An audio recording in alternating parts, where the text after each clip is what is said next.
guys, it is another episode of Breakfast with the Boys. It's Wednesday, February the 10th. Good morning, fellas. We have a special guest, international DJ sensation and absolute beauty, Dex Arson, with us today. He's going to actually sit in for Jay Guacamole today, who is on his way to LA to see his brother. His brother's friends with one of those TikTok guys that lives in a TikTok house. So he's going to see his brother in like a TikTok house. But Dex, what's going on, buddy? Cheers, guys. Good morning. Thanks for having me. Good morning, buddy. Thanks for coming. I'm fucking excited to be here. Yeah, man. Hell yeah. It's always a good time getting together. Usually I run into you at like Grand Central or some shit like that, and we're pretty much half cut, but it's good to see you here in a morning setting. Now, Super Bowl, what did you think this year? I mean, the Tampa Bay fans, I think they were pretty loud for the capacity that they were actually allowed to do. I thought the 20,000, while it sucks in a sense, was pretty good.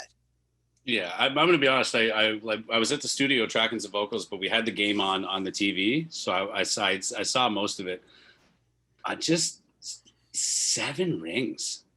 Insane, man. Tom Brady is the greatest. Like, I mean, there's not even a team that has 7 rings. Tom Brady is better than the NFL. He's got more than any franchise. But you'd have to be an idiot to pick against him. I know. Yeah, like it's 10 was it 10 Super Bowls he's been to, and he's won 7 out of 10. Yeah, 7 out of 10. He's batting 700. Imagine saying he was going to lose by 2 possessions in his 40s. Dude, he's 43 years old. He just did it. Jack thought he was finished. He thought Mahomes was going to crush him. He was taking the Chiefs by 2 touchdowns, and the whole game, his jaw was just on the floor. Like, you can't bet against Tom Brady in the playoffs. No. Absolutely unacceptable. And one thing I thought was a little lacking this year, other than the ratings, which were their lowest since 2007. And I think it is. It's like, you know, I don't like to get into this stuff too much, but it's like ever since they made sports so political, people just turn it off. Like, most people don't want to actually hear that. So I think that probably did it. And did you see the Weeknd's halftime performance? Did you like that, Jack? I did. I'm not into the Weeknd. Sorry. No, Dex, no, go ahead. Let us know. Yeah, it was different. That's for sure. Yeah, I didn't like it. Like, I enjoyed Shakira and J-Lo the year before much better. I wanted Shakira. I'm not really a big fan of The Weeknd. I mean, I know you guys are Canadian. I'm here in the States, but he just doesn't really do it for me. Me either, man. No, I'm with you. And I don't remember him having that like Michael Jackson Prince vibe to him. Where did that come from? This is new. This is a new thing he did. He made an appearance. I think it was it the Grammys or something? He made an appearance on stage and he had bandages all over his head and stuff. And it was just kind of like a little breadcrumb trail, I guess, leading up to this Super Bowl halftime performance. I don't really know. I don't know if this is a new thing that he's going for, but it's creative, but not my cup of tea. It's just fucking weird. Yeah, man, it is weird. It was like creepy to see him looking like that. I wasn't feeling it. I thought the set was cheap. I didn't think it was like, you know, it felt like a different Super Bowl vibe this year. The commercials were pretty fire, though. They were hit and miss. I wish they didn't have Cardi B in that Wayne's World. The Skip the Dishes commercial or whatever it was. Or yeah, Uber they Eats. dropped the ball so bad. Oh my God, that was so cringe. Yeah, that was cringe. I liked, I could deal with the Mila Kunis and Ashton Kutcher one. I liked that one. That was cheesy. Yeah, it was cheesy, but it was like, I got it. It made me kind of think of that 70s show. I was like, every time I see those two, they're like a famous couple I can stand. Yeah. Like, usually I see famous couples and I'm like, oh, I fucking hate them just because they're everywhere. But I don't know, man. I was kind of underwhelmed with this year's Super Bowl. The game couldn't have been more one-sided either. It was crazy, man. It's sad. Like, usually the Super Bowl was a much bigger thing. You were just in the studio. Most years there's like a big event and shit going on. Would you have been in the studio regardless? What are we working on right now? Right now I'm working on a whole bunch of different stuff. I took a little bit of a break from making my classic EDM, like house and dubstep and stuff, because we did build the studio in September. It's something I've always wanted to do. And just, for the last just north of 10 years, I've been working just on my laptop on the couch or, behind the bar or whatever in my bed. So it's nice to have a space where, the sound is great. I can, I have instruments at my fingertips, so I can just, be as creative as I possibly can. So it's nice. for sure. Yeah, man, and exactly. And you were saying is you do you play your own instruments and everything else, right? So are you thinking Yes, of possibly blending that EDM in with some like guitar, some sort of like do you plan on meshing the two genres kind of thing maybe for the next project, or is the next project going to be solely like instrumental? Oh no, fucking, I'm mashing some stuff. I've been working on doing a little bit of metal with some dubstep too, because Fuck yeah. those go together very nicely. So Oh hell yeah. Hell yeah, yeah. there's been some artists that have been doing it, but it's just a whole different vibe. And Yeah, it's man, must be a lot of fun to sit down and go through it. And I'm not sure if you guys saw this, but we're gonna roll this video right now. It is a guy. He comes into the courtroom. It's two lawyers and a judge, and he had the fucking filter out of the cat. McLovin, roll the clip. I can hear you. I think it's a filter. It is, and I don't know how to remove it. I've got my assistant here. She's trying to, but guys, did you see him? Like he told the judge, yeah. he goes, "I'm not a cat." Yeah. I'm not a cat. I mean, my nephew, when he plays with my phone, he like changes those filters and stuff. I don't even know how to do them. Apparently that guy's in the same boat as me, because if my nephew turned on the cat filter, I'd be doing breakfast with the boys in a cat filter. Yeah, I would you're not be terrible able to with get that technology. shit off my phone. That was Yeah, so there's a point when you just kind of say fuck it, and you got to roll with it. That's the problem though with like half of these people that have to work from home, like lawyers and the judges I think are actually in the courtroom. Yeah, because they have to be, but like you put all these people at home that have never touched a laptop in their life, that are like past the point in their life where they give a shit to learn about technology at all. Yeah. So they can't figure anything out, and they don't care to figure anything out because they have to, but there's no interest in it whatsoever. Yeah, no, exactly, man. It's funny too, and it's like the homeschool. Like I got kids, right? So the homeschooling, like what a disaster, man. The teacher has no control. Like these kids are animals, man. It's actually hilarious. Like, and like the teachers are like don't have any idea how to like use the technology either. Like I don't know if she's older or just not technologically great, because I only could just hear. But it's funny, man. Like listening to people straight up struggle with the technology. And yeah, it's weird, man. Like I was working from home before we even got too dead to keep that going, and it's a weird vibe, man. But like in Niagara, everything else, like everyone I know that works at the casino, like and stuff like that, right? I mean, it's been closed since friggin' December, January, basically down there, just because of the season, let alone Corona. So man, it's crazy, man. Speaking of crazy, Jack, I guess you're really into this Brittany Spears documentary. Why don't you tell us about that? I actually have not watched the documentary, but I mean, Brittany Spears is trending on Twitter with 3 different hashtags right now, because apparently some documentary came out and now people are like, defend Brittany Spears, because apparently she was like, oh, this is stuff. Well, her dad, because when she went crazy and like shaved her hair off, what happened was like her dad like basically took like legal like a surety of her. So like essentially I'm pretty sure like he just like controls her. Like I think like it's up to him that she's like doing the stay in Vegas because it keeps her in one city, because it keeps the kids safer if she's not traveling, kind of thing. Like I think he like uses the power now like against her to run shit. So yeah, I don't think she can leave the house.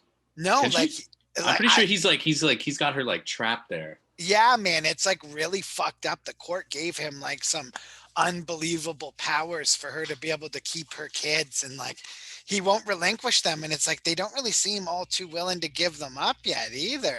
So I'm really looking forward to checking it out. I gotta find that documentary. I'm gonna watch the shit out of that. Yeah. So should I start like tweeting like free Brittany? Yeah, maybe, man. Unless we don't want her freed, we got to see what her dad's saving her from, right? Maybe she's nuts. I think like I'm pretty sure this has been happening for a while. Like I saw this like article a little while ago that was she was posting on like Instagram and stuff, like videos of her and stuff, and somebody commented on it and said, Brittany, if you need help, wear a yellow shirt in your next video. Like if you don't say anything, if you need help, wear a yellow shirt. Then the next post that she did, she took a picture of herself or whatever, and she was wearing a yellow shirt. So everyone started freaking out. What? You know, saying like free Brittany, like her dad's crazy, he's got her captive. Yeah, so this has been going on for a little while. Jesus, we Holy might need to shit. Breakfast of the Boys might need to save Britney Spears. Dude, I will legitimately venture in there and kick her dad's ass. Like, I'll get Britney Spears out of there, man. Like, it's only like, especially if she dresses up the way she did in the Toxic music video, I'm going. Well, Guacamole Jay will be in LA, so I think it's all on him. Yeah, we got to send him out there. That's why he's not here today. And we have Dex cooling with us. Great having you by, man. It's been a bit. It's cool to be able to at least catch up, at least in these weird times. Like, at least we're alive during this pandemic and not during the one in 1918. I feel like that would have fucking sucked. Yeah. Like, how did you do anything then? Like, that must have been really fucked up. Well, that's the weirdest part too, because back then, like, they didn't have like the kind of transportation and stuff that we have too, right? And it killed, what was it, like 50 million people or something like that. Yeah, yeah. Like Some shit like that. And they didn't have half the shit that we have. So yeah, definitely choose this one over that one. Nah, man, it's like you're living that country lifestyle back then. Like, you know, you got to walk 10 miles to go see your neighbor and shit like that. It must have been weird.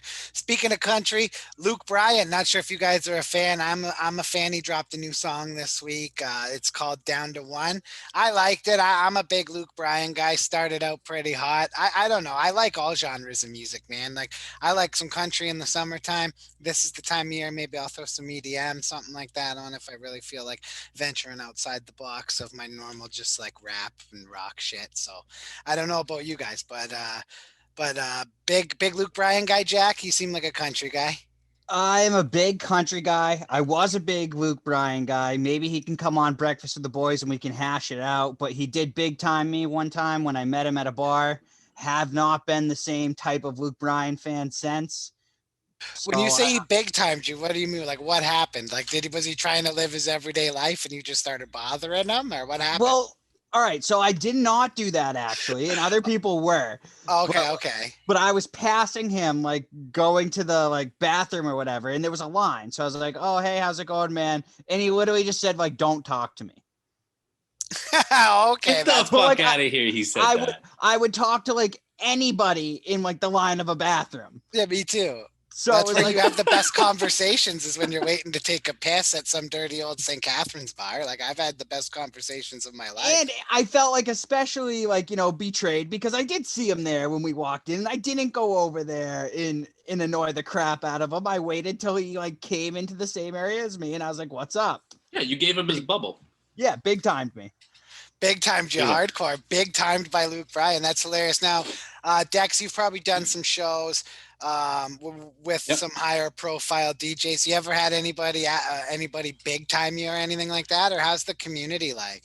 Nah, you know what? Not usually not when you're on, like if you're on the lineup, usually like, cause you go into the green room and you shoot the shit with the artists and stuff. You meet them, you talk to them, you do a little bit of networking.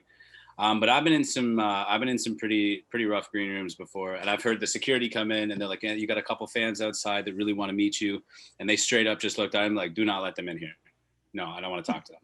And then they just light up a smoke, and they just stand there. Don't talk to anybody. They're just sitting there in the corner, and it's just like they fucking bought tickets to come see you play, and you're just gonna fucking just say hi.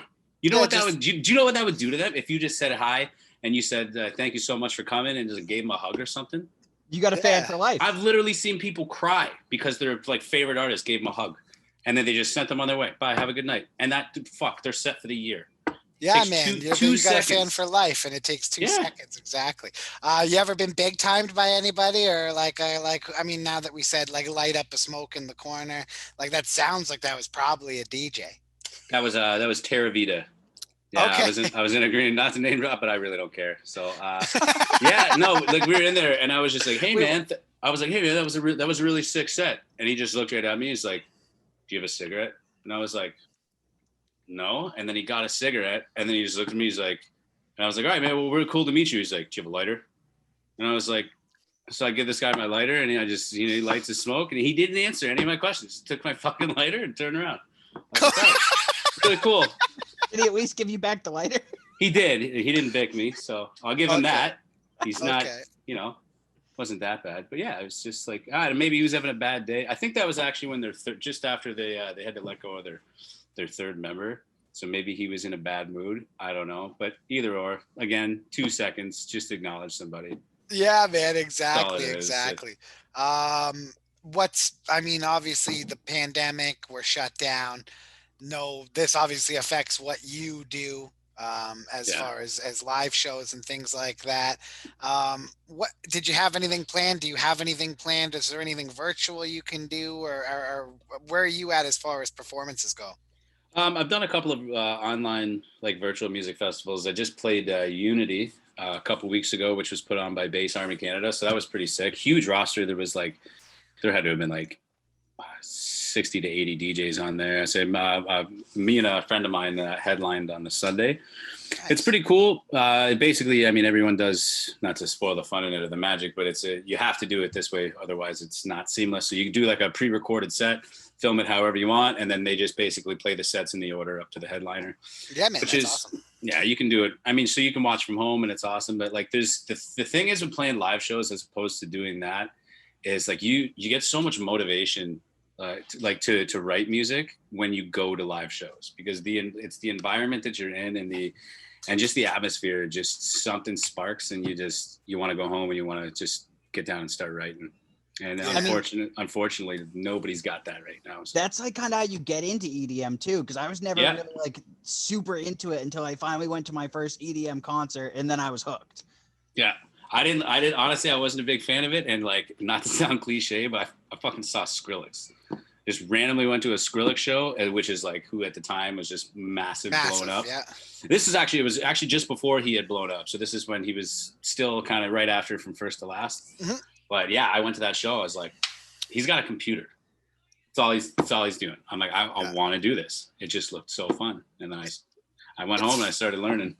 It's funny, man, because like I don't feel like we're like that old, but like I'm old enough to like remember From First to Last, and I always forget that Skrillex was the singer. Yeah, man, that blew my fucking mind when I found that out. Yeah, man, because I liked From First to Last too. Like that was a dope band. I was fine with them. Like, you know what I mean? And then for him to be able to spin off and put, I'm not saying he didn't invent it. I'm sure you know more about the history than me, but he definitely put that what do you call it? Dubstep, I guess. He put that on. No, he like revolutionized it. It was like, it was crazy. Like he was the beginning of an era for sure. Oh, that's wicked, man. That's so wicked. That's so wicked. Lamar Odom versus Arron Carter. I want to get your perspective on this. I feel like we talk about this all the time. What do you feel of these Jake Paul matches? But first off, we're going to talk about that, but I want to say Lamar Odom and Arron Carter. It just clicked. Is this the crackhead bowl? Like, who put those two against each other? Who asked for this? Like, this just feels like something we didn't ask for.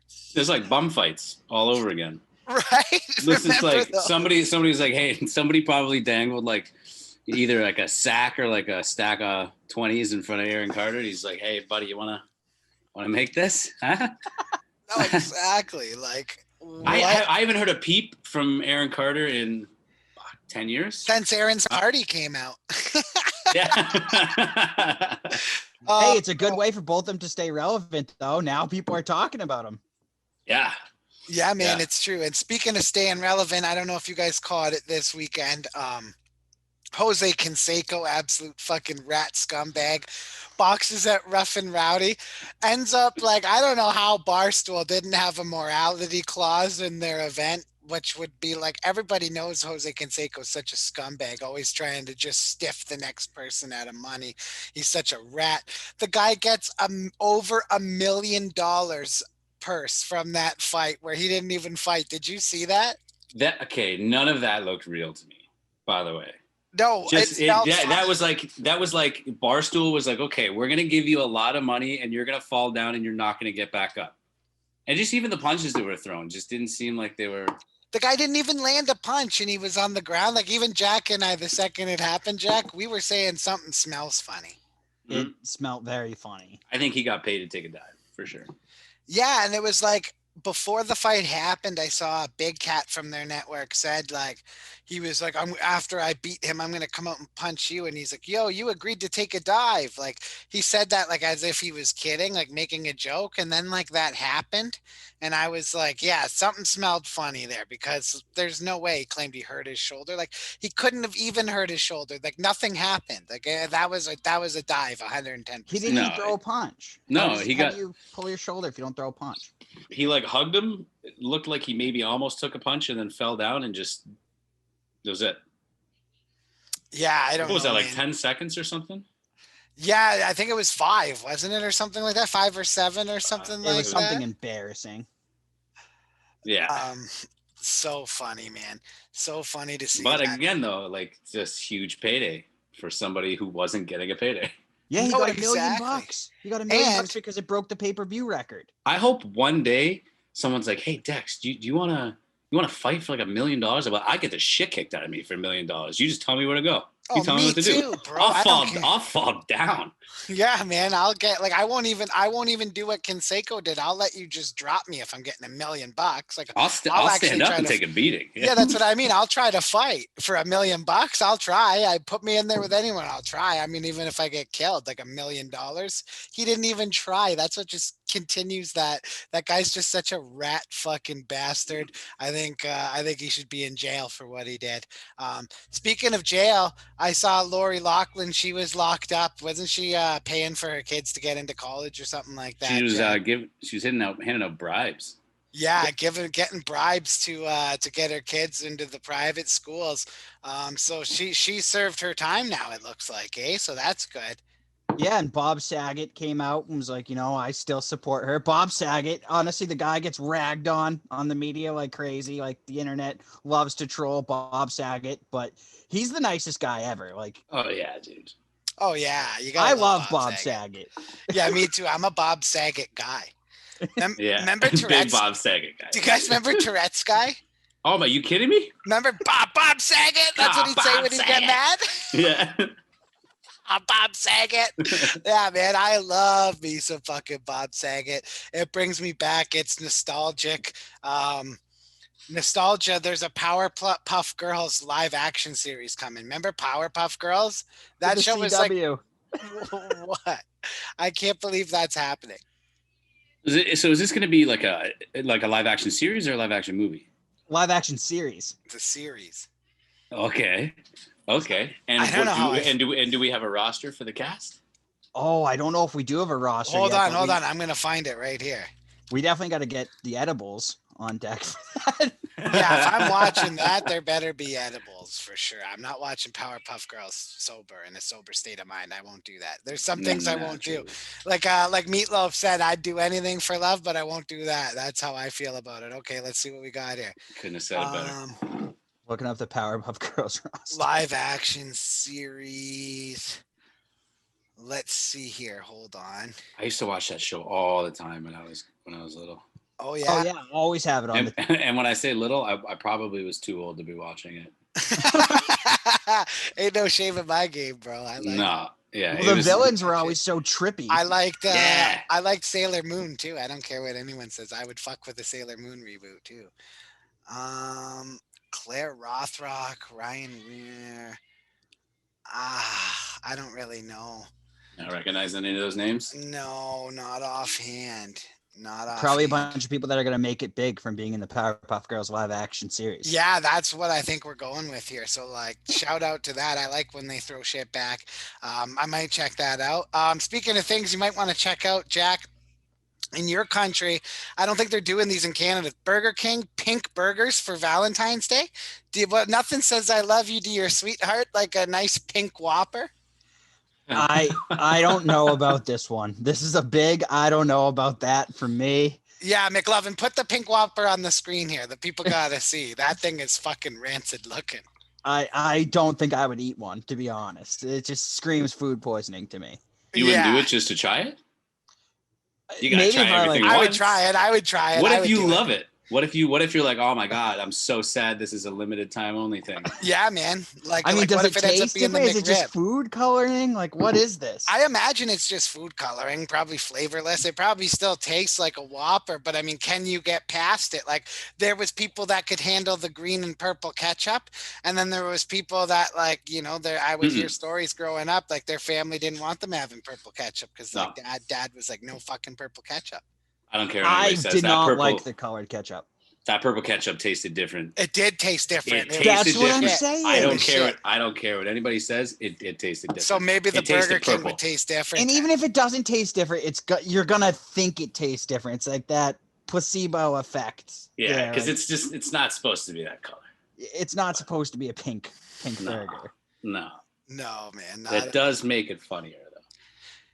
It's hilarious. Is that a good first date idea though? Like, you know, get your chick on Tinder or Bumble for Valentine's Day and take her to Burger King for a pink Whopper? And then go home for a pink Whopper? Absolutely, yeah. That's a deal sealer for sure. Oh, dude, exactly. It's like, I thought it was good idea to get your chick a heart-shaped pizza, but a pink Whopper, like if that doesn't get you laid, she's not the one. Nothing says I love you like a pink Whopper. No, exactly. Nothing says I love you. Nothing says I might probably love you one day like a pink Whopper. The official burger of one night stand. Nothing says I'm not gonna call you after tomorrow like a pink Whopper. And I hope that a lot of our viewers out there get themselves a pink Whopper. Dex, you got new music coming. You just built a new studio. Love to see it, man. When do you think you're going to have something new out? That's a good question. I'm working on 4 different songs at the moment, which are nearing completion. These ones are just strictly all instruments because I'm just kind of trying to hone in my mixing and mastering skills for bands and stuff like that. We are actually, it's called Crossfire Studios. It's in St. Catharines. My business partner and I, Christian Ross, are going to be engineering and running it together ourselves. That's awesome, man. Yeah, it's wicked though. Full size studio, so we're going to be open to the public. Now the COVID restrictions actually, which is funny, I don't think really apply to the studio because technically we are a business that, you know, like musicians need to record. Production is allowed. Yeah, production is allowed. Because I saw there was some girl in Niagara. I don't know if you saw her in St. Catharines. She had a barber shop, and then she just like set up a white screen and had like someone taking photos and was like, well, no, we're a production studio. Yeah. Like she's got the scissors still in her hand. Yeah. She's like some Italian chick. Now we owe a lot of money. Yeah, the cop's writing her like a $15,000 ticket. She's like, write a ticket somewhere else, jerk off. Like, it was awesome. She's yelling at the cop. Content. It was awesome, man. I loved it. She had the camera rolling. That's the stuff we like to see. I didn't see that. I saw the article and I read about it, but I didn't actually see that. Oh, that's dude, the video was hilarious. Classic, bro. She was legit so upset. She wanted badge numbers. She was going off. It was awesome. Oh, I love that when they asked the badge numbers. Yeah. Yeah, man. Yeah. Man, you know what? I can't wait to just get through winter. Now that we've had a summer of COVID, we saw, you know, outdoor dining and shit work. It'll just be nice to be able to get places open again, man. Be able to see people. You really need that human to human interaction, man. I'm glad that you can at least open up the studio and make magic happen for people, because like you said, musicians and shit, they got to work too, and it's been a tough time. I know personally we're trying to put together some sort of festival, like virtual festival for the summertime, man, so I'm gonna call you for that for sure. Yeah, I mean, if you need a place to do it, we got a full-size dead room. And hell yeah, man. Maybe that's something we'll have to talk about off the air here, man. But let the people know where they can find you on your social media and that, and then we'll let you get your day going here. You know, appreciate you coming by so early. Yeah, for sure. Thanks for having me again. Yeah, you can find me on my socials, just Dex Arson on Facebook, SoundCloud, YouTube, and you can check out the studio at crossfirestudios.ca. There's a big gallery up there, and yeah. Love it, man. Crossfirestudios.ca. If you're looking to make the music happen, nobody makes the music happen better than Dex Arson, buddy. Thanks for coming by. Jack, thanks for stopping by, buddy. You're a content machine, buddy. Take care.